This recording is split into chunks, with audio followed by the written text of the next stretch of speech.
Rent-stabilized tenants in Brooklyn are suing their landlords after claims that the property owners are trying to reconfigure their apartments. The tenants have been displaced since November because of a fire. Landlords have used vacate orders after a devastating event and have tried to use it as an opportunity to displace tenants, and they're doing that through layout changes. The Legal Aid Society says doing this makes it harder for families to stay in their rent-stabilized apartments. Our fear is that the long-term goal is to get these tenants out and to get new tenants in for either, quicker turnover so they can continue raising rents. The organization says the landlord of this Sunset Park building submitted plans to reduce the number of bedrooms and living spaces to the Department of Buildings.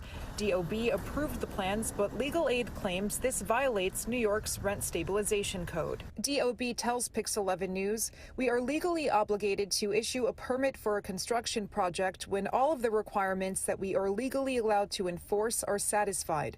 DOB approvals do not absolve a property owner of their responsibility to comply with the regulations of other government agencies. We are reviewing the suit." Legal Aid says approval for reconfigurations is needed by the state's Division of Housing and Community Renewal, the agency that oversees rent regulations in New York City. Legal Aid filed motions, and the landlords were required to submit new plans. We want to return to our apartments as they were configured. That's our legal right. Marshall Reese and his wife lived in this rent-stabilized building in Williamsburg for 38 years. Since the November fire, they've hopped around 7 different living situations. To all of a sudden be thrown out into a vastly different economic landscape, the current rental market, it was a complete shock. Proposed layouts show his large kitchen, where they spend most of their time, will convert into a bedroom, replacing the kitchen with a kitchenette. DOB put a hold on the landlord's ability to submit those plans while litigation is pending.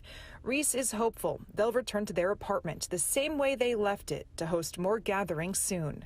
Reporting in Brooklyn, Michelle Ross, Pix 11 News.